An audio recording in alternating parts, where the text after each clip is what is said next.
तो क्या कामाख्या मंदिर की जो कॉस्मिक वेजाइना है वो एक सीक्रेट पोर्टल है, हिरण्यगर्भ? तो जो योनि है क्या वो एक ऐसा हिरण्यगर्भ है जहाँ से हर चीज की उत्पत्ति है? उसी तरीके से बच्चे की बलियां दी जाती हैं, स्त्रियों की बलियां दी जाती हैं, सबके साथ भी सेक्स किया जाता है। इस तरीके के प्रोसेस है। तंत्र में ये बताया गया है कि बबूल के पेड़ पर प्रेतों का निवास होता है, तो वहाँ पर गला काटकर और माँ को भेंट किया गया था। जो धन पिशाचनी है, जब कोई तांत्रिक कामाख्या में जाके इसको सिद्ध करता है तो तुम्हारे आसपास अगर कहीं भी छुपा हुआ धन है या फिर कहीं भी हो, ये बता दे कि यहाँ है, लेकिन ये नरबली मांगती है। जिनका राहु खराब हो, चार्ट से भी बताती हूँ, या जिनको राहु पावरफुल करना है अपना, वहाँ पर छिन्नमस्ता की पूजा की जाती है, क्योंकि इनकी साधना जिसने कर ली उसके जीवन में, आप ये सोच लो कि एक आम भाषा में समझाती हूँ कि आप किसी का भी गला काट सकते हैं बैठे बैठे। तांत्रिक गणपति जी की भी पूजा की जाती है, तांत्रिक प्रभु श्री राम की भी पूजा होती है, तांत्रिक हनुमान जी की भी पूजा होती है और तांत्रिक भगवान श्री कृष्ण की भी पूजा होती है। बड़े वाले राजनेता या बड़े पॉलिटिशियन या बड़े एक्टर सब माँ बगलामुखी के हवन करते हैं, करवाते हैं। कामाख्या एक ऐसा शक्तिपीठ जहां पे मां की मूर्ति की पूजा नहीं होती, उनकी योनि की पूजा होती है। एक ऐसा तंत्र का हॉटस्पॉट जहां पे नर बलि भी दी जाती है, जहां पे मुर्गे की बलि भी दी जाती है, अपनी मनोकामनाएं पूरी करने के लिए, अपनी ऐसी नई नई सिद्धियां जागृत करने के लिए।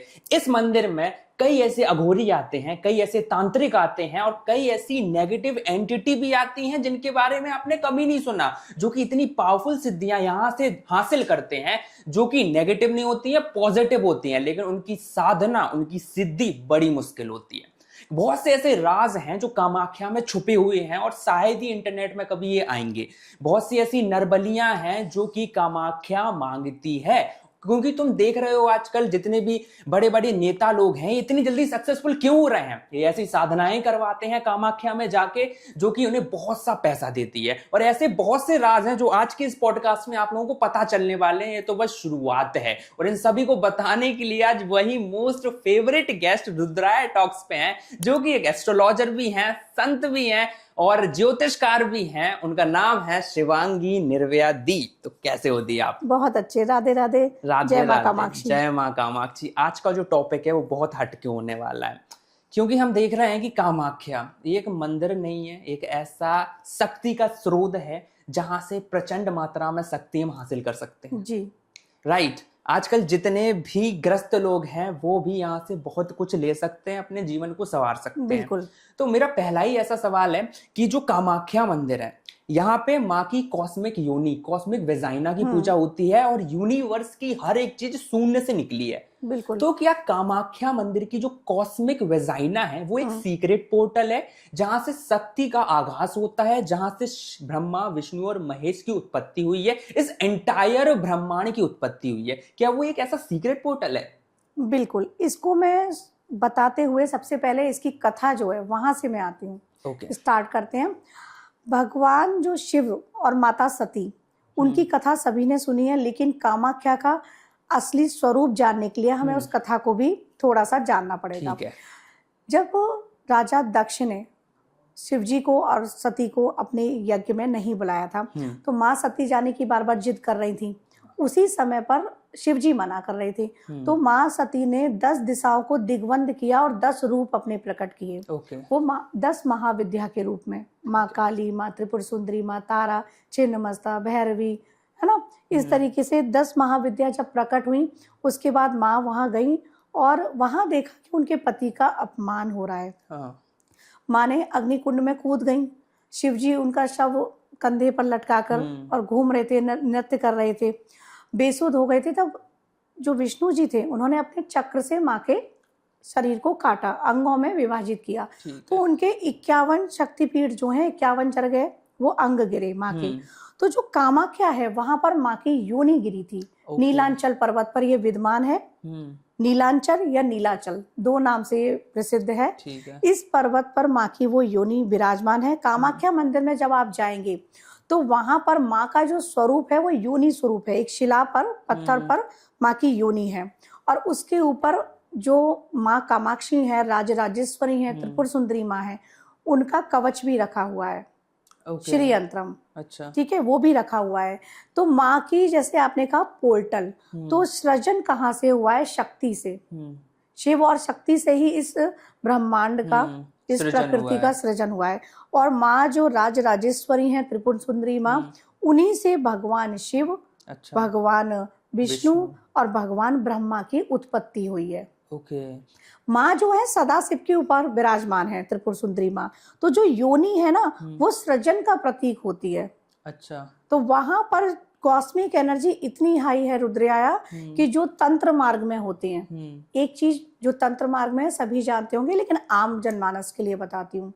या तो वो अपनी साधना शुरू करने से पहले कामाख्या जरूर जाएगा, ओके। चाहे वो दक्षिण मार्गी है, चाहे वो वाम मार्गी है, और या अपनी साधना संपूर्ण होने के बाद जरूर जाएगा। ओके। क्योंकि वहां की जो एनर्जी है ना, वो उसके लिए बहुत जरूरी है, कॉस्मिक एनर्जी। आप मंदिर में जाएंगे, कामाख्या मंदिर एक पूरे पूरे विश्व में, कामाख्या एक ऐसा मंदिर है जहां पर 10 महाविद्या एक साथ विराजमान हैं। अच्छा। अब इसमें भी 3 महाविद्या मंदिर में है। गर्भगृह में जब आप जाएंगे, वहां से अंदर जाएंगे, गर्भगृह में जब प्रवेश करते हैं, तो माँ कामाक्षी जो है, कामाख्या, वो कामेश्वरी और कामेश्वर, मतलब सदाशिव और त्रिपुर सुंदरी माँ, वो वहां विराजमान है। 3 जो मैंने बताया ना महाविद्या, वो मंदिर के अंदर है, और 7 महाविद्या मंदिर के बाहर हैं। अच्छा। जो लोग भी कामाख्या जाते हैं, एक चीज और यहाँ बता देती हूँ, कि वो उमानंद भैरव के दर्शन जरूर करें। ओके। तो ये वो शक्ति पोर्टल है जहां से आप अपनी शक्तियों को बहुत तीव्र गति से बढ़ा सकते हैं। अपनी जो कुंडलिनी जागरण के लिए लोग वहां जाते हैं। अच्छा। नॉर्मल साधक भी जाते हैं, और जो साधना में होते हैं, जो तंत्र मार्ग में होते हैं, वो भी जाते हैं। आजकल आपने कहा गृहस्थ भी वहां बहुत जा रहे हैं, क्योंकि उस मंदिर में कॉस्मिक एनर्जी इतनी हाई है कि वहां एक बार जाकर माँ को आपने दंडवत प्रणाम कर लिया, साष्टांग प्रणाम कर लिया, ऐसी कोई मनोकामना नहीं, ऐसी कोई आपकी कामना नहीं, क्योंकि वो कामाख्या है ना, कामाक्षी देवी है, कामनाओं को पूरी करने वाली हैं, जो आपकी पूरी ना हो सके। ओके। तो मैम यहीं पे एक चीज आती है, हिरण गर्भ। तो जो योनि है, क्या वो एक ऐसा हिरण गर्भ है जहां से हर चीज की उत्पत्ति हुई है? बिल्कुल। एक स्त्री जो होती है, प्रेग्नेंट होती है, और जब डिलीवरी होती है तो योनि के माध्यम से, अब तो सी सेक्शन चल गया है, बाकी योनि के माध्यम से होती थी, है ना। तो वही है, माँ की जो योनि है, वहां से ही सबकी उत्पत्ति हुई है। अच्छा। अब यहाँ ब्रह्मा विष्णु शिव मैंने बताए, उनकी उत्पत्ति, सबकी उत्पत्ति, सृजन वहां से हुआ है, इस प्रकृति का सृजन वहां से हुआ है। ओके। तो हिरण्य गर्भ, वहां से माँ की जो ऊर्जा है, आप जब मंदिर में जाएंगे तो वहां पर माँ का जल निकलता है, योनि से निकल रहा होता है, तो वहां के प्रसाद में भी आपको वो जल दिया जाता है। वहां के जो पुजारी जी होते हैं, आप जो जानकार हैं वो तो लोटा लेकर जाएंगे। सपोज मुझे जानकारी है, मैं अपना कुछ ना कुछ पात्र लेकर जाऊंगी। जानकारी नहीं है तो पंडित जी आपको थोड़ा सा जल दे देंगे, आप आचमन कर लो। उससे ब्लैक मैजिक, किसी भी तरीके का रोग, किसी भी तरीके का आपका ऑरा वीक है, या फिर आपकी कोई अंदर से बहुत लंबे दिनों से परेशानी चल रही है, जो सेक्स डिसीज होती हैं, क्या ये भी उससे सही हो जाती है? बिल्कुल ठीक होती हैं। ओके। वो भी ठीक होती हैं। बहुत सारे मेल में या फीमेल में प्रॉब्लम होती हैं, है ना। तो आप उस जल को अगर ग्रहण कर लें, आपकी प्रॉब्लम ठीक हो जाएगी। तो वहाँ जल मिलता है। इसी तरीके से वहाँ जब अम्बुबाची पर्व होता है, तो वहाँ का जो लाल कपड़ा होता है वो प्रसाद के रूप में मिलता है आपको। तो अभी मैं जल की बात कर रही थी, वही बताती हूँ। जल को आप ग्रहण करेंगे, अगर आप बड़ा पात्र ले गए हो, माँ की कृपा हो गई भगवती की, और आपका पात्र उन्होंने भर के दे दिया, उसको आप किसी बोतल में डाल के अपने घर ले आओ। ओके। वो बहुत प्रभावी जल है। अच्छा। कहते हैं ना कि हम जलों को अभिमंत्रित करते हैं, और वो माँ का साक्षात जल आ रहा है। ओके। बहुत एनर्जेटिक है। इसी तरीके से आप जो माँ के पीरियड्स होते हैं, माँ रजस्वला होती हैं, और ये जून में होता है अम्बुबाची पर्व, उस समय 3 दिन मंदिर के पट बंद कर दिए जाते हैं, चौथे दिन वो खोलेंगे फिर, इस तरीके से। तो वहां पर उन 3 दिनों के लिए माँ के वहां अंदर कपड़ा डाला जाता है। अब वो प्रसाद में आपको नॉर्मल कपड़ा मिल रहा है, आपने पूजा करके दे दी, उसका कोई प्रभाव नहीं है कि आप नॉर्मल कपड़ा ले गए, आपने पूजा कराई, वही वापस आ गया। वो इतना प्रभावी नहीं है। लेकिन अगर वो कपड़ा आपको प्रसाद में मिल गया, माँ के पीरियड्स वाला, अच्छा, तब आपको किसी भी मनोकामना की पूर्ति उसी कपड़े के द्वारा हो जाएगी। ओके, इतना प्रभावशाली होता है वो कपड़ा। अच्छा। जी तो यहीं पे एक चीज आती है, इस पे हम आएंगे, अभी आगे जी बात जी करेंगे इस जी कपड़े पे, जी बिकॉज बहुत सी ऐसी तंत्र क्रियाएं हैं जो इससे जी होती हैं। बिल्कुल। लेकिन अभी मुझे ये जानना है कि एक चीज लिखी गई है कि श्री कृष्ण ही कामाख्या हैं, जी ठीक है? तो इसका मतलब ये भी है कि जो श्री कृष्ण के अंदर 16 कलाएं हैं, वही सेम टू सेम 16 कलाएं कामाख्या में भी होंगी, है ना? और जब हम उनकी सिद्धि करते हैं तो वो 16 कलाएं हमारे अंदर भी आ जाती हैं। तो इस पे आपका क्या कहना है? बिल्कुल। अब यहाँ मैं बताती हूँ कि आपने सुना होगा, आपको मैंने पिछली बार बताया था, कृष्ण ही काली हैं, है ना? हाँ। अब जो माँ कामाख्या हैं उनमें 16 कलाएं हैं, क्योंकि माँ षोडशी हैं। जैसा मैंने भी कहा ना, त्रिपुर सुंदरी माँ है, माँ षोडशी है। माँ षोडशी में 16 कलाएं हैं। अच्छा, 16 साल की कन्या जो होती है, उसका जो तेज होता है, वो माँ कामाक्षी है, कामाख्या है। ओके। और वहीं श्री कृष्ण में भी 16 कलाएं हैं। तो माँ और कृष्ण एक ही हैं। देवी पुराण में इसका वर्णन किया गया है अच्छा। कि भगवान शिव और माता पार्वती ऐसे पहले कपल थे जो आपस में परिचर्चा करते थे हर चीज पर। तंत्र का ज्ञान भी दोनों ने एक दूसरे को दिया है। कहीं शिवजी गुरु हैं माता पार्वती के, और कहीं कहीं माता पार्वती गुरु हैं। और तंत्र, एक चीज और यहाँ पर डिटेल में बताऊंगी, तंत्र एक ऐसा मार्ग है जहाँ स्त्री को प्रधानता दी गई है। वेदों में जैसे पुरुष को प्रधानता है, लेकिन ऐसा नहीं है। वेदों का अधिकार भी स्त्रियों को था। लोपामुद्रा जी, उन्होंने वेदों का साथ साथ, जो कहते हैं ना, अच्छे से अध्ययन किया है। और शंकराचार्य जी की पत्नी थी, उनके साथ शंकराचार्य जी का हुआ था। ये अलग विषय हो गया थोड़ा, लेकिन यहाँ मैं वापस वहीं आती हूँ कि कृष्ण भगवान और कामाख्या की एक कथा सुनाती हूँ। जब भगवान बरहा, जो विष्णु भगवान के तृतीय अवतार हैं, वो पृथ्वी को ले गया था हिरण्याक्ष, और वापस लाए थे, पुनः स्थापित किया था सोनो सुकर क्षेत्र में। उसके बाद जो बाराही देवी हैं उनकी, तो गर्भवती हुई। वो गर्भवती हुई तो उनके गर्भ से अब उनको ये था कि इसका, उनको पता था पहले से कि अगर इसमें आसुरी शक्तियां आई और इस तरीके का हुआ तो भाई उसका नाश होना सुनिश्चित है। तो वो फिर राजा जनक जी के पास दे दिए गए पालने के लिए। उनका नाम था नरक, ठीक है? अब उनमें आसुरी शक्तियां ना आए, लेकिन उनको किसी ने बताया, ऐसा पौराणिक कथाओं में है कि ये तुम्हारे पिता नहीं है या कुछ भी। उन्होंने माँ से कहा कि मुझे वापस ले चलो। माँ वापस ले आई उनको अपने साथ। अब वो नरक बड़ा होने लगा और उसकी जो मित्रता हुई वो हुई बाणासुर के साथ। वो असुर था। अब कहते हैं ना कि जैसी संगत वैसी रंगत, तो उसके अंदर भी आसुरी शक्तियां आने लगी नरक के अंदर। और पहले वो माँ का भक्त था। अब उसको बोला गया, माँ कामाक्षी की वो पूजा करता था, कामाख्या की। अब बाणासुर के बातों में आकर कहो या उसका विनाश सुनिश्चित था तो मति भ्रष्ट कहो। वो माँ कामाक्षी पर मंत्रमुग्ध हो गया। उसने माँ के आगे, जिनकी वो पूजा करता था, उनके आगे ही उसने प्रस्ताव रख दिया शादी का। तो माँ ने उससे कहा कि अगर तुम एक रात्रि में ये पूरा मार्ग बना दोगे, सीढ़ियां और मार्ग जो था बना दोगे, तो मैं तुमसे विवाह कर लूंगी। वो रात्रि में अपने कार्य पर लग गया। होता क्या है कि माँ देखती है कि ये कार्य संपूर्ण होने जा रहा है और अभी सुबह नहीं हुई है, तो माँ मुर्गे से छल से झूठी बांग करा देती है। मुर्गा बांग दे देता है, वो कार्य वहीं रुक जाता है। अब माँ कृष्ण रूप में, कहते हैं ना कृष्णी कामाख्या हैं, तो भगवान श्री कृष्ण की जो पत्नी थी, सत्यभामा, वो भूदेवी ही थी, उसकी माँ। तो उन्हीं के द्वारा, क्योंकि भूदेवी ने कहा था कि अगर तुम में आसुरी शक्तियां आई तो मैं ही तुम्हें मारूंगी, हाँ, अपने ही पुत्र को। तो अब वहां पर आसुरी शक्तियां उनमें आ चुकी थी। तो नरकासुर 16,000 रानियों को कैद से जो छुड़ाया, ये कथा वहां से भी है।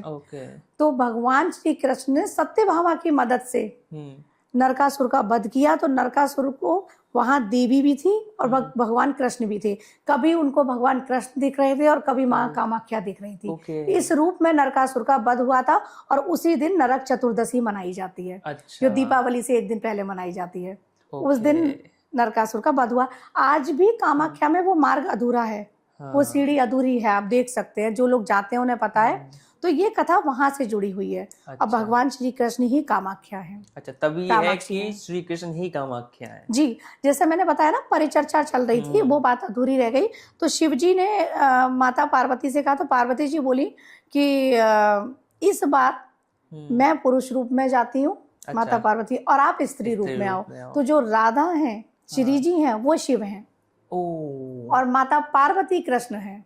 अच्छा, तभी ये कॉन्सेप्ट है कि शिव ही राधा है, राधा है, और माँ पार्वती कृष्ण है, और कृष्ण ही कामाख्या है, और बिल्कुल, कामाख्या ही कृष्ण है, और काली ही कृष्ण है। तो ये एक और संदेश देती है रुद्राया सबके अच्छा। लिए कि अल्टीमेट एक ही परम तत्व है। एक ही परम तत्व है। आप रूप अलग अलग मान लो, लेकिन परम तत्व एक ही है, चेतना एक ही है। ओके, तो यहीं पे एक नेक्स्ट कॉन्सेप्ट आता है कि माँ कामाख्या में 10 महाविद्याएं हैं जी। तो ये 10 महाविद्याएं क्या हैं, और कौन सी महाविद्या सबसे पावरफुल है? देखिए, 10 महाविद्याओं का अलग अलग अपना स्वरूप है। माँ काली जो है, उनकी एनर्जी बहुत अलग है, समय को रोक सकती है माँ काली। अच्छा। शत्रुओं की संहारक है माँ काली। अगर आपके, है ना, आपके जीवन में बहुत सारी चीजें ऐसी हैं जो स्टक हो गई हैं, नहीं हो पा रही हैं, माँ काली की आप साधना कर सकते हो। लेकिन वो गुरु में, गुरु के माध्यम से ही साधना करनी है, पूजा कर सकते हैं। बहुत सारे लोग डरते हैं कि माँ काली की एनर्जी उग्र है, ऐसा बिल्कुल नहीं है। माँ होती है। अच्छा। आपको सब कुछ प्रदान करेंगी। इसी प्रकार से माँ तारा है। माँ तारा और माँ काली दोनों उग्र स्वरूप में हैं। तो माँ तारा जो है वो भय से आपको मुक्ति दिलाती है। भय जो होता है, फियर, हाँ, उससे आपको मुक्ति दिलाएगी। माँ त्रिपुर सुंदरी जो है, तीसरी महाविद्या, वो आपको सब कुछ प्रदान करती हैं। अच्छा। मतलब हमारी लाइफ में हमें लग्जरी भी चाहिए, और फिर वो जो कहते हैं ना, बुढ़ापा आया, तब हम कहते हैं कि हमारी लाइफ में हमको अब मोक्ष भी चाहिए। तो माँ जो है वो भोग से मोक्ष की यात्रा कराती हैं। आपको सारे सुख देंगी, वैभव देंगी, लेकिन आपका माइंडसेट ऐसा कर देंगी कि आप चाहोगे ये सब तो मेरे आसपास है और ये सब मिथ्या है, माया है, माया का पर्दा है, अल्टीमेट सच जो है वो मोक्ष है। अच्छा। इसी प्रकार से माँ बगलामुखी है, वो शत्रुओं का विनाश करती हैं। अच्छा। लेकिन इसमें ना मैं ये बताऊंगी, 10 महाविद्याओं की पूजा आप कर सकते हो, साधना किसी एक की करनी चाहिए। और इनमें भी जो सेफ साधना है वो है माँ काली की, माँ तारा की, माँ बगलामुखी की, माँ त्रिपुर सुंदरी की, या माँ कमला की। ओके। धूमावती की साधना में हर किसी को नहीं जाना चाहिए। अच्छा। छिन्नमस्ता की साधना भी उग्र है। ओके। माँ बगलामुखी की आप कर सकते हो। इसी प्रकार से इनकी सहचर्या होती हैं, इनकी योगनियां होती हैं, सब होती है। क्योंकि आप जब जाओगे ना तंत्र माध्यम से, तब आपको सब कुछ पता चलेगा कि कैसे कैसे क्या करना है। 10 महाविद्या जो है बहुत कॉस्मिक हाई एनर्जी है ये। ओके। हाई एनर्जी है। अब हाई एनर्जी को लेने के लिए सबसे पहले तो आपको पूरी तरीके से सात्विक होना पड़ेगा। अब आपकी बॉडी तैयार नहीं है ना, और एनर्जी हाई आ गई बॉडी में, तो कैसे झेलोगे उसको? तो बॉडी को पहले प्रिपेयर करना पड़ता है। अच्छा। साधनाओं के माध्यम से सात्विक रह के, किसी भी साधना में जाने से पहले आपको कुछ नियम के पालन करने पड़ते हैं। कुछ दिन तक आपको उन नियमों पे चलना पड़ता है। अच्छा। ताकि आप उस साधना के लिए प्रिपेयर हो जाओ। माँ बगलामुखी का जैसे आजकल देखा है सब लोग करते हैं, बिल्कुल कर सकते हैं, लेकिन फिर भी कहूंगी YouTube देखकर मत करो। माँ बगलामुखी के जो भी साधक हों, है ना, उनसे आप पूछो, उनकी गाइडेंस में। जैसे मैं हूँ, मैं माँ काली और माँ त्रिपुर सुंदरी की गाइडेंस देती हूँ, बताती हूँ लोगों को कि आप ऐसे ऐसे कर सकते हो। माँ बगलामुखी की नहीं देती हूँ। मंत्र ऐसे बता सकती हूँ कि आप ये पूजा कर लो, पर मंत्र नहीं देती, क्योंकि अच्छा। उस तरीके से मैं उनकी साधना में नहीं हूँ। तो आप किसी साधक से मंत्र लेकर तब करेंगे। या माँ तारा की पूजा कर रहे हैं, तो माँ तारा के जो उपासक हैं उनके गाइडेंस में जाके, अच्छा, बिना गाइडेंस के 10 महाविद्याओं में प्रवेश नहीं करना चाहिए। यहीं पे एक आता है महाविद्या है एक, जिनका नाम है छिन्नमस्ता देवी। अब इनके बारे में जब मेरी टीम रिसर्च कर रही थी, इन्होंने अपना सिर खुद काटा और अपने हाथ में ऐसे लिए रहती हैं। खून की 3 धाराएं इनके कटे हुए सिर से बहती है। ये क्या सिंबलाइज करती है, और तंत्र में ये इतनी मोस्ट क्यों यूज होती हैं? देखिए, तंत्र में ये बहुत पावरफुल है छिन्नमस्ता की साधना। यहाँ पर एक चीज और बताती हूँ, उनके जो दाएं बाएं 2 देवियां और होती हैं, जया विजया। ओके। इनके आप देखना कभी भी फोटो, जो कटा होता है निकल रही होती है, इधर जया और इधर विजया, 2 देवियां हैं। अब ये पावरफुल इसलिए हैं क्योंकि इनकी साधना जिसने कर ली, उसके जीवन में, आप ये सोच लो कि एक आम भाषा में समझाती हूँ कि आप किसी का भी गला काट सकते हैं बैठे बैठे। अच्छा। आम भाषा में समझा रही हूँ, ऐसा नहीं कि आप गला ही उड़ा देंगे। मतलब आपका कोई विनाश नहीं कर पाएगा, आपका कोई बुरा नहीं कर पाएगा। और ये राहु के लिए पूजी जाती हैं, जिनका राहु खराब हो, चार्ट से भी बताती हूँ, या जिनको राहु पावरफुल करना है अपना, वहां पर छिन्नमस्ता की पूजा की जाती है। माँ छिन्नमस्ता की आराधना की जाती है, साधना की जाती है। लेकिन छिन्नमस्ता की साधना में फिर से कहूंगी रुद्रया, नहीं जाना चाहिए। नहीं, बहुत उग्र है, बहुत डेडली है मैम। बहुत, वही कह रही हूँ, जैसे धुमावती की मैंने मना करा, ऐसी छिन्नमस्ता की भी नहीं। माँ कमला की में चले जाओ, बगलामुखी की में जाना चाहिए, तारा की में चली जाओ, माँ काली उग्र है फिर भी चले जाओ। अच्छा। हाँ, मातंगी देवी हैं। मातंगी मतलब क्या है, नील सरस्वती भी कहते हैं उनको तंत्र में, और उच्चष्ट गणपति की उनके साथ साधना होती है, तो आप उनकी भी कर सकते हो, जबकि वो भी उग्र है, ऐसा नहीं है, क्योंकि महाविद्याएं हैं ये। लेकिन फिर भी 2 महाविद्या में ऐसी कहूंगी कि ग्रस्त लोग तो बिल्कुल ना करें, छिन्नमस्ता और धूमावती। क्योंकि धूमावती का विधवा स्वरूप है, वो उस स्वरूप में है, तो ग्रस्त होंगे तो बिल्कुल नहीं करनी चाहिए। तो धूमावती जो हो गई, और छिन्नमस्ता एनर्जी भी बहुत ज्यादा हाई है, ग्रस्त नहीं झेल सकते। इसमें एक और देवी आती हैं जिनका नाम है बगलामुखी देवी। अब इनका क्या है कि जो बगलामुखी देवी है, जो भी एनिमीज है उसकी जीभ को पकड़े हुए रहती है। बिल्कुल। क्या ये सिंबलाइज करती हैं कि तुम्हारे जितने भी शत्रु हैं, अगर इन देवी की तुम आराधना कर रहे हो तो वो सारे खत्म हो जाएंगे? शत्रुओं का शमन कर देती हैं। अच्छा। माँ, आपके जितने भी शत्रु हैं, अगर आप माँ की पूजा कर रहे हैं, देखिए नलखेड़ा वाली माई है, उज्जैन के पास है नलखेड़ा वाली माई है, दतिया में है माँ बगलामुखी का मंदिर, और एक मंदिर है प्राचीन, मुझे जगह स्मरण नहीं हो रही, वो चिंतपूर्णी माता की तरफ है हिमाचल में। 3 जगह माँ के मंदिर हैं। तो ये जो कॉस्मिक एनर्जी है माँ की, वो ऐसी है कि अगर आप इनकी पूजा या साधना में हैं तो शत्रु आपको देखते ही दूर भागते हैं। हाँ, कभी कभी क्या होता है, कहते हैं ना, अ सिंगल पर्सन जिसने पूरे रूम के ऑरे को खुद रूल करके बैठे हैं। जैसे कुछ फिल्म स्टार भी ऐसे होते हैं, लाइक सलमान खान हो गया, शाहरुख खान हो गया, जब ये आते हैं तो ऐसा लगता है दे ओन दैट रूम। बड़े वाले राजनेता या बड़े पॉलिटिशियन या बड़े एक्टर सब माँ बगलामुखी के हवन करते हैं, करवाते हैं। ओके। इनके मीठे कड़वे हवन होते हैं, इस तरीके से हवन होते हैं, मीठा हवन, कड़वा हवन। अच्छा। हाँ, ये अलग अलग तरीके से, अलग अलग पंडित जिस तरीके से, तो कड़वा हवन होता है, आपके ऊपर किसी ने कुछ प्रयोग कर दिए तो कड़वा हवन होगा। मीठा हवन मतलब शुभता के लिए। तो ये माँ बगलामुखी जो है आपके शत्रुओं को दूर करेंगी, और माँ पीताम्बरा आपको सब देती हैं। 10 महाविद्या तो मैंने कहा ना, वो कॉस्मिक एनर्जी है, आप सब देंगी। और वैसे गृहस्थों के लिए सबसे सेफ जो मैं कहूँ 10 महाविद्या में, वो त्रिपुरेश्वरी है, माँ त्रिपुर सुंदरी सबसे सेफ है। क्योंकि वो सौम्य भी है, राजराजेश्वरी भी है, ब्यूटीफुल देवी है माँ ललिता जो। तो आप उनकी गृहस्थ लोग उनकी आराम से, और उसके कोई साइड इफेक्ट नहीं है। साइड इफेक्ट इसलिए बोल रही हूँ कि आपको पता नहीं है, आपने माँ की पूजा में प्रवेश कर लिया। बहुत से लोग हैं यूट्यूब पे, सपोज हमारा ही देख रहे हैं, सोचेंगे चलो अब नवरात्रि आ रही है या आगे शिवरात्रि आएगी, और हम लोग स्टार्ट हो जाते हैं करना। अब क्या हुआ कि उन्होंने ये देखा या 2-4 जगह से और सर्च करी, और वो स्टार्ट हो गई माँ बगलामुखी की, माँ काली की, माँ तारा की साधना में। अब उनके प्रोसेस नहीं पता है पूरे, ना उनको ये पता है कि भैरव भी हैं इनके, ना उनको पता है इनकी सहचरी भी है ना। तो अब वो क्या होता है, इम्पैक्ट आते हैं गलत। अच्छा।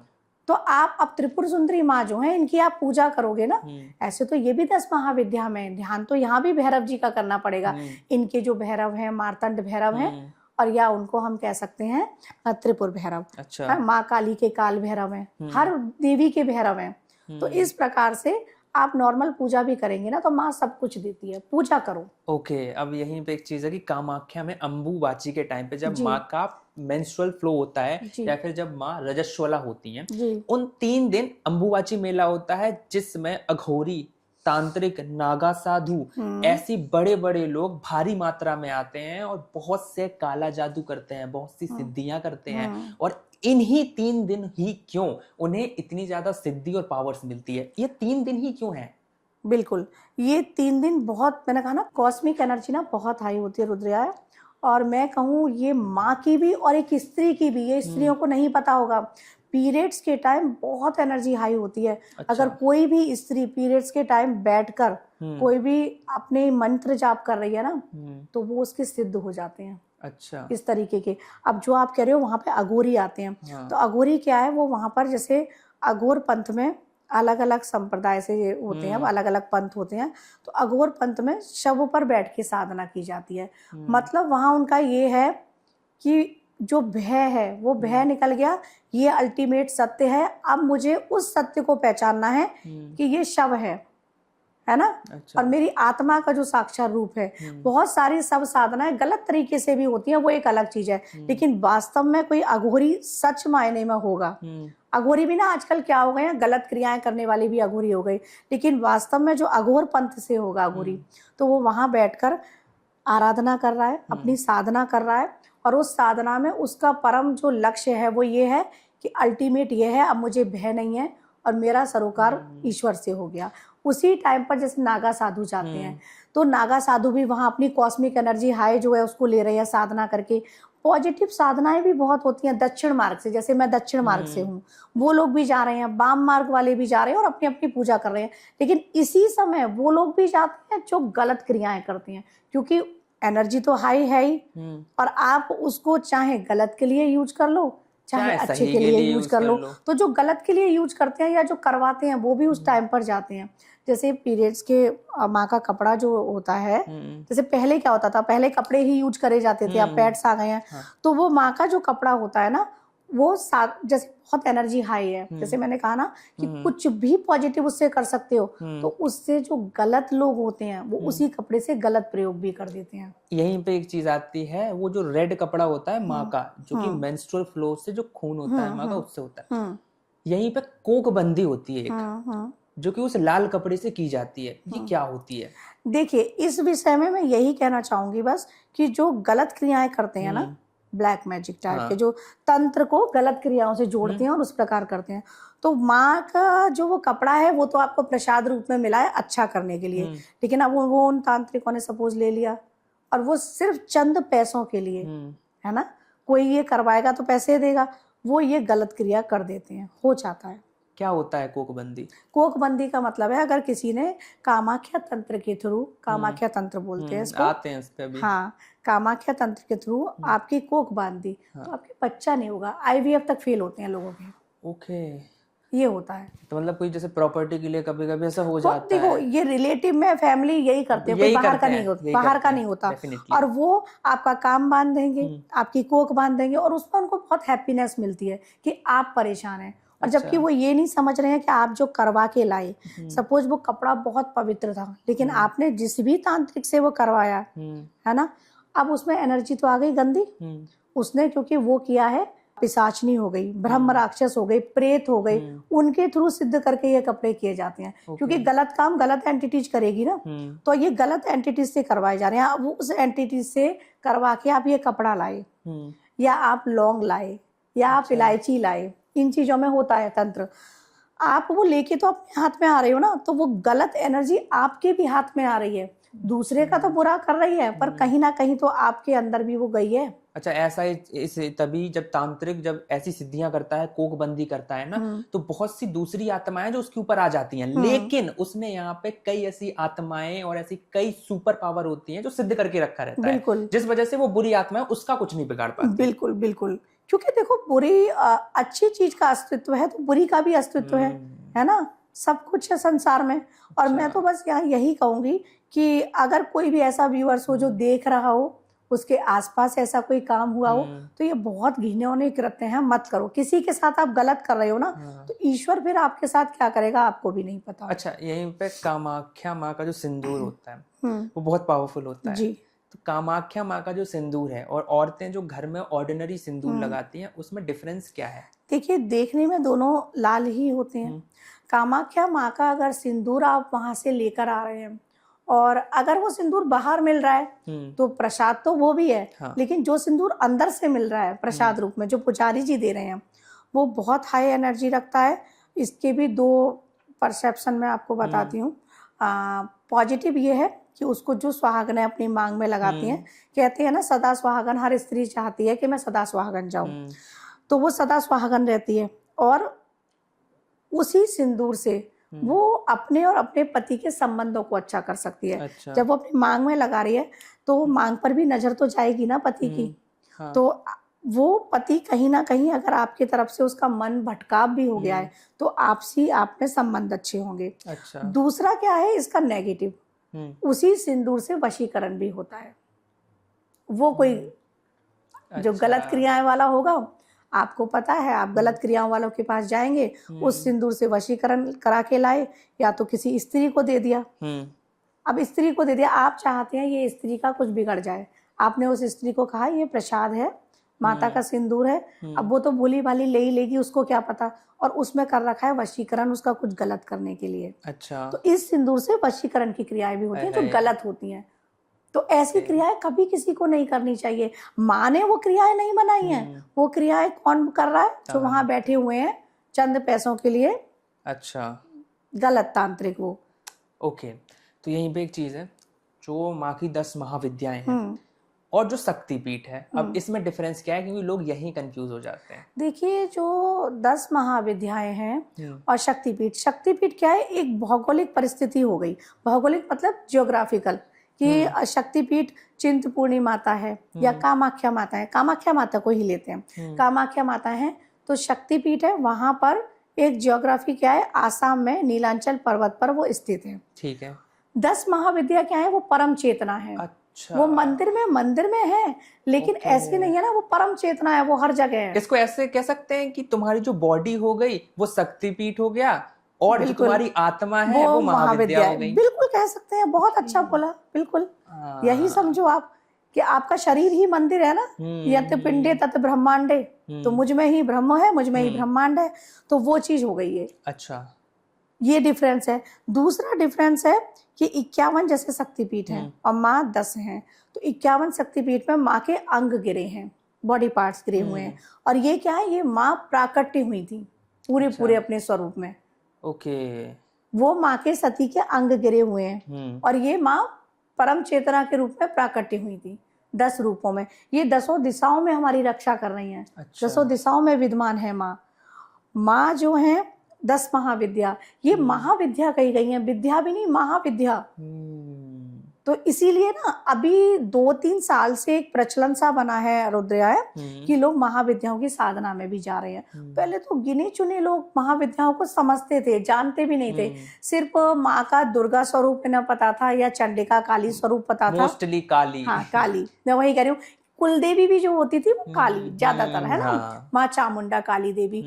अब क्या हुआ है, 2-3 साल में जो यूट्यूब की वजह से ये प्रचार प्रसार में आई, क्योंकि वही देखो हम भी जो बता रहे हैं वो इसके माध्यम से, है ना। हाँ, तो लेकिन ये इतनी हाई एनर्जी है, अगर आपने सही विधिवत गुरु के माध्यम से महाविद्याओं को सिद्ध कर लिया। अब सिद्ध कर लिया पे भी बताती हूँ। लोग सोचते हैं सिद्ध का मतलब है कि कोई तांत्रिक क्रिया कर ली।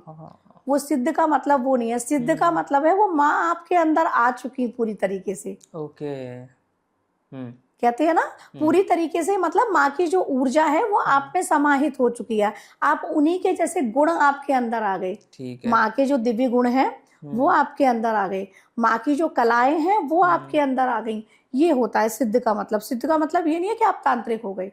और तांत्रिक पे भी है, तंत्र बहुत सुंदर चीज है। एक विधि है ना, यंत्र मंत्र तंत्र।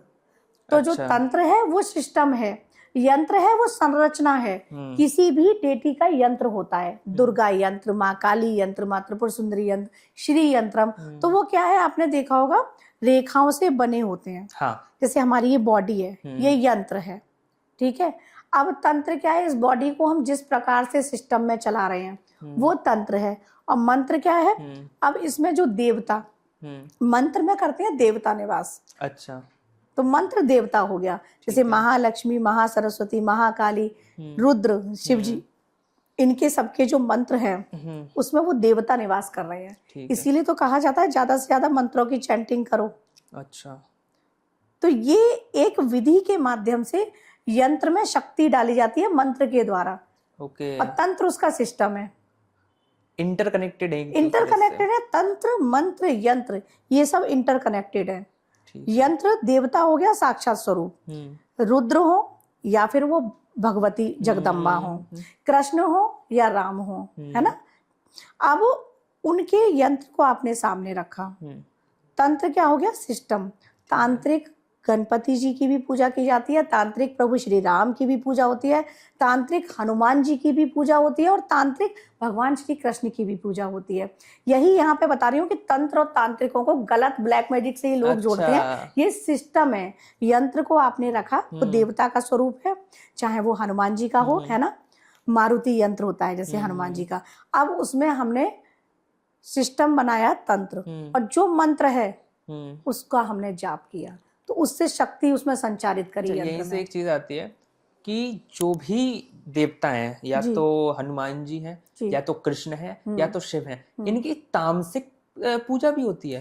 तामसिक पूजा उसको नहीं कह सकते हैं, तांत्रिक पूजा। अच्छा, डिफरेंस बताओ तांत्रिक और तामसिक पूजा में। जैसे तामसिक पूजा ये होती है कि आपने उनको हर तरह की चीजें चढ़ाना शुरू करी। सात्विक पूजा में हर प्रकार की चीजें नहीं चढ़ाई जाती हैं। अच्छा। ठीक है। अब जो तंत्र है, तंत्र में मार्ग हैं, दक्षिण मार्ग और वाम मार्ग। तो वाम मार्ग में आप चढ़ा सकते हैं, जैसे मदरा वहां चढ़ाई जाती है काल भैरव को। अच्छा। है ना। और वहां पर मुद्रा, मैथुन इनका यूज होता है, वो ये वाम मार्ग में हो गया। अच्छा। दक्षिण मार्ग में ये सब नहीं होता है। अब जैसे हनुमान जी की भी तांत्रिक साधना होती है। एक होते हैं ना वो तांत्रिक हनुमान का कोई रूप होता है उनका, वीर हनुमान कहते हैं उनको। अच्छा। हनुमान जी के भी 52 वीर हैं, ऐसे आपने शायद सुना हो। नहीं सुना। नहीं सुना। 52 वीर हैं, 52।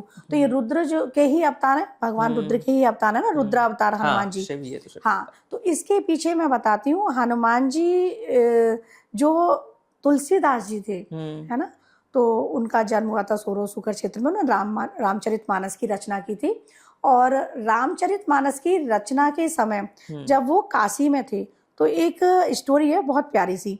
तो वहां पर वो डेली शौच के लिए जाया करते थे। अच्छा। वॉशरूम तो पहले तो खुले में ही होते थे, तो वो क्या करते थे, डेली आकर, वो भी जब मैंने इसको रिसर्च किया, पहले मैंने स्टोरी सुन रखी थी रुद्रयाया, जब रिसर्च किया तो मुझे लगा कि तुलसीदास जी भी आगम और निगम दोनों है रामचरितमानस जो है। अच्छा। मतलब तंत्र भी है और वेद भी है जो रामचरितमानस है।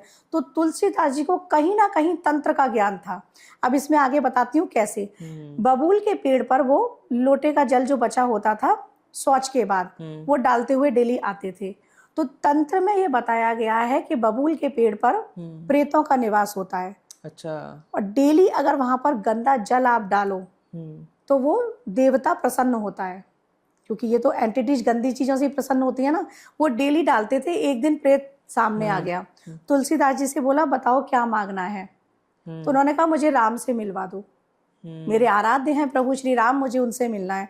तो कोई प्रेत आत्मा या ब्रह्म राक्षस में इतनी सामर्थ्य तो नहीं कि प्रभु से मिलवा दें। उन्होंने उनको वीर हनुमान का पता दिया। अच्छा। और हनुमान जी ने काशी में प्रभु श्री राम जी के दर्शन भी किए थे। संकट मोचन जो हनुमान जी का मंदिर है काशी में, तो वो वही मंदिर है। तो उन्होंने रचना की हनुमान साठिका की। जैसे हनुमान चालीसा है ना, वैसे ही हनुमान साठिका है। अच्छा। तो वो तंत्रोक्त है हनुमान साठिका जो है। ओके। तो हनुमान साठिका जो है ना, इसका पाठ तंत्रोक्त विधि से किया जाता है। तो वीर हनुमान है वो। इस प्रकार से हर देव की तंत्र के माध्यम से पूजा की जाती है। जब कृष्ण भगवान की आप तंत्र के माध्यम से पूजा करेंगे, तो जैसा कि पहले भी बताया है कि कामाख्या माँ का बीज मंत्र भी क्लींग है और कृष्ण का भी बीज मंत्र क्लींग है। तो तंत्र माध्यम से हर देव की पूजा की जा सकती है। अच्छा। अब तो यही एक चीज है, जो कामाख्या माँ थी, उन्होंने अपने सबसे प्रिय तांत्रिक का गला काट दिया था, और वो because of one of our ruler dynasty, एक राजा की वजह से उन्होंने अपने तांत्रिक का गला काट दिया था। क्यों, और एक क्या कथा है इस पे थोड़ा। हाँ, इससे पहले मैं एक कथा और बताती हूँ। माँ कामाख्या जो थी, वहां पर वहां के राजाओं का आज भी मंदिर में प्रवेश वर्जित है। अच्छा। वहां के राजा थे नर नारायण, जो कूच बिहार जो है वहां पर, तो वो एरिया पूरे उनके आधिपत्य में था। ठीक है। वहां होता क्या है, मंदिर में पुजारी थे, वो उनकी पूजा करते थे, और माँ कामाख्या उनके समक्ष आकर नृत्य करती थी नग्न अवस्था में। हाँ। तो उनको पुजारी को कहा गया था कि कोई भी नहीं देखेगा, आप सिर्फ देख सकते हैं, कोई और नहीं। अब राजा उनको डेली बोलते थे मुझे देखना है, वो मना करते थे। एक दिन राजा के प्रभाव में आके उन्होंने कहा ठीक है, मैं थोड़ा सा द्वार खुला छोड़ दूंगा, आप देख लेना। उन्होंने द्वार खुला छोड़ा और राजा उसको देख रहे थे।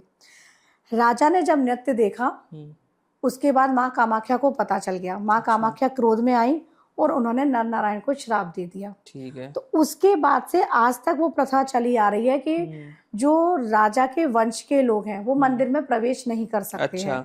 और माँ कामाख्या ने भी गला जो काटा था ना, माँ ने हमेशा राक्षसों के, असुरों के बले कह रही हूँ, गले काटे हैं, हमेशा काटे हैं। माँ, जो बलि की भी बात आती है ना, बलि भी माँ अभिमान की मांगती है।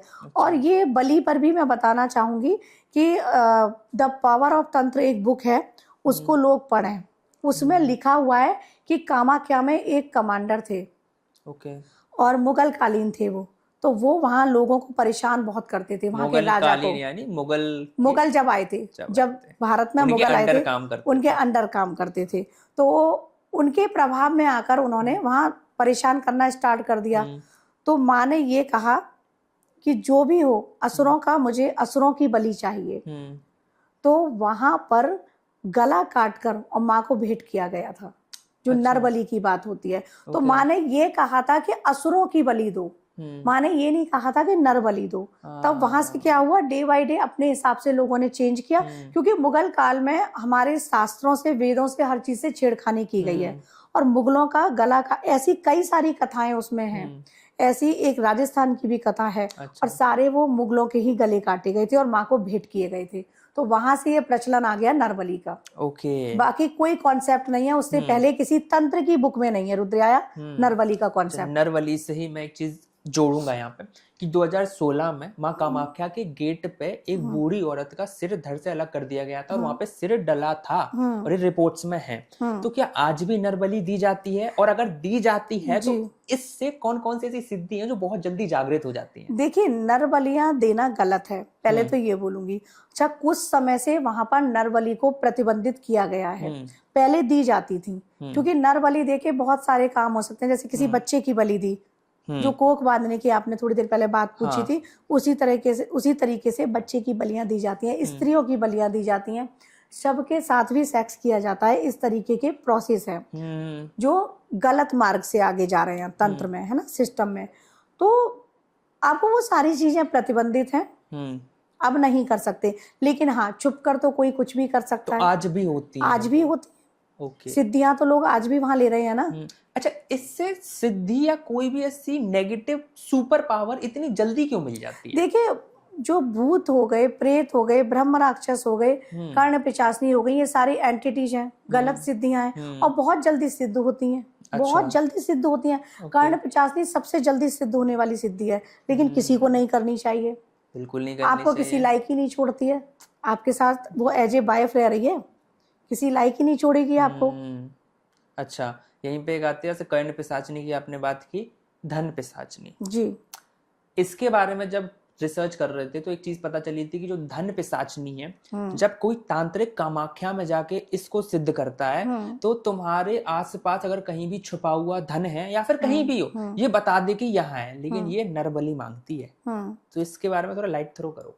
अब जैसे आपने अभी पूछा था नरबलियां क्यों दी जाती हैं, तो मैंने कहा था इसी प्रकार की सिद्धियों के लिए। धन पिशाचनी आपको बताएगी कि धन वहां है। अब ये कर्ण पिशाचनी का ही एक स्वरूप है। जैसे कर्ण पिशाचनी कान में आके बता रही है ना, ये भी आपको इंडिकेट करती है कि यहाँ पर है, आप ले लो। पर ये सारी सिद्धियां जो हैं वो गलत चीजें मांगती हैं, बलियां मांगती हैं। तो ये मैं तो कहूंगी किसी को सिद्ध नहीं करनी चाहिए, क्योंकि वो एंटिटीज आपके साथ रह रही है, आप तो किसी लायक ही नहीं बचे ना। अच्छा, ये जो एंटिटी होती है हमारे साथ सेक्स भी करती है? बिल्कुल। मैंने बताया ना, कर्ण पिशाचनी जो होती है, फिर आप अगर मैरिड भी हैं तो आपका अपनी वाइफ से कोई रिलेशन नहीं रहेगा। अनमैरिड है तो आप कभी शादी नहीं कर सकते। अच्छा, तो ये नहीं करनी चाहिए सिद्ध। यहाँ पे एक चीज है, मतलब एक सिचुएशन दे रहा हूँ। जो कामाख्या माँ है, सपोज दो तांत्रिक हैं, दोनों सिद्धि कर रहे हैं कामाख्या की फॉर डिफरेंट डिफरेंट डिजायर्स। एक की कोई और इच्छा है, एक की कोई और इच्छा है। तो अब जो माँ कामाख्या है, किसको अपना आशीर्वाद देंगी और किसकी इच्छा पूरी करेंगी? देखिए, माँ आशीर्वाद देंगी जो सात्विक तरीके से और निष्काम भाव से सिद्धि कर रहा है। दोनों ही सात्विक सिद्धि कर रहे हैं, बट दोनों की डिजायर्स अलग है। मैं बता रही हूँ, एक ने डिजायर रखी और एक ने आशीर्वाद मांगा। आपने ये कहा। तो सबसे पहले वो जिसने आशीर्वाद मांगा है उसके सर पर माँ अपना हाथ रख देंगी, क्योंकि उसने अपनी इच्छा नहीं रखी कोई। ओके। माँ उसको सब कुछ प्रदान करेंगी फिर जीवन में। और जिसने अपनी इच्छा रखी है, सपोज धन की रखी है ना, किसी भी चीज की, तो उसकी वही इच्छा पूरी करेंगी माँ। अच्छा। स्पेसिफिक किसी इच्छा के लिए वो मंदिर में गए ना, उन्होंने कहा कि मुझे पुत्र हो जाए या मुझे संतान हो जाए, तो उनकी वही इच्छा पूर्ण होगी। और एक ने मांगा, माँ मुझे आपका आशीर्वाद प्रदान करो, तो माँ उसकी लाइफ में सब कुछ देंगी। अच्छा, अभी एक कॉन्सेप्ट बीच में टूट गया था। अभी जब हम अंबुबाची की बात कर रहे थे तो हमने तांत्रिकों की बात की थी, साधना की बात की थी, लेकिन जो अंबुबाची पर्व मनाया जाता है हमने उस पे बात नहीं की थी, तो थोड़ा उस पे बात करते हैं।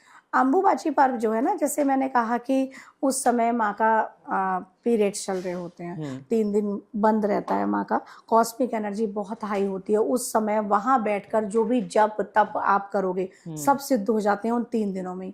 मंदिर में अंदर जाने की मनाही है, लेकिन वो एनर्जी तो आसपास फ्लो हो रही है ना। ऐसा पौराणिक कथा में है कि ब्रह्मपुत्र का भी जल लाल होता है, ऐसा पौराणिक कथाओं में है। लेकिन हाँ, माँ के पीछे जो एक जगह बनी हुई है वहां पर वो जल आता है, और अगर जो लोग वहां गए हैं उन्होंने अनुभव किया होगा, उसमें स्मेल तक आती है। अगर आप हाँ उस जल में फिर भी लोग पीते हैं? नहीं, वो जल अलग है। अच्छा। ये पीरियड्स वाले टाइम का मैं बता रही हूँ। हाँ। तो वो जो निकल रहा है, अच्छा, वो ब्रह्मपुत्र नदी वाला जल? नहीं, नदी की बात नहीं कर रही, मंदिर के पीछे ही है वो एक जगह, वहां पर तो उसमें स्मेल भी आती है। तो ये कॉस्मिक एनर्जी उस टाइम बहुत हाई है। और ये माँ, ये समझिए उस समय माँ के पट बंद है, ठीक है। 3 दिनों बाद माँ के पट खुलेंगे। आप अगर माँ के उस समय दर्शन करते हैं तब ये माँ की बिल्कुल एनर्जी आपकी एनर्जी से कनेक्ट कर रही है। अच्छा। माँ की ऊर्जा तो हर समय बहुत हाई है, लेकिन उस समय बहुत हाई एनर्जी में होती है माँ। ओके, यही भी एक चीज है। एक होता है कि हनुमान जी की पूजा करना, एक होता है कि हम हनुमान जी को तांत्रिक या फिर तामसिक मार्ग से भी सिद्ध कर सकते हैं। ये क्या है? देखिए, पूजा करना जो हम लोग आपस में डेली कर रहे हैं, है ना? जैसे हम हनुमान की तांत्रिक साधना भी कहते हैं, इसके बारे में। ये जैसे मैं अभी बता रही थी ना, वीर हनुमान, तो वो वीर के रूप में पूजा होगी, शावर मंत्रों का प्रयोग होगा। अच्छा। शावर मंत्र, वैसे तो जो हनुमान चालीसा है, जो ये बजरंग बाण है, ये सब शावर हैं, सब शावर। अच्छा, मंत्र और शावर मंत्र में क्या डिफरेंस है? मंत्र होते हैं संस्कृत में। अच्छा। जैसे ओम हम हनुमते नमः, ये हो गया मंत्र। अब शावर क्या हुआ, लांगुर वीर चलत अगवानी, ये हो गया जैसे दुर्गा चालीसा का है, इसमें हो गया निश्चय प्रेम प्रतीति से विनय करे सम्मान, है ना। ये जो लिखे गए हैं ना देसी भाषा में, वो शावर होते हैं, और शावर मंत्रों में दुहाई दी जाती है। अच्छा। बजरंग बाण का जैसे मैं बताती हूँ, पाठ करो तो उसमें राम जी के लिए बार बार दुहाई दी गई है, राम जी की। अच्छा। तो शावर मंत्रों का प्रयोग, अगर शावर मंत्र बहुत जल्दी सिद्ध किए जाते हैं। दुहाई मीन्स हम कसम दे रहे हैं सीधा भगवान को, सीधा भगवान को कसम दे रहे हैं। अब तो भगवान काम करेंगे, और कसम दे दी उनके आराध्य राम की।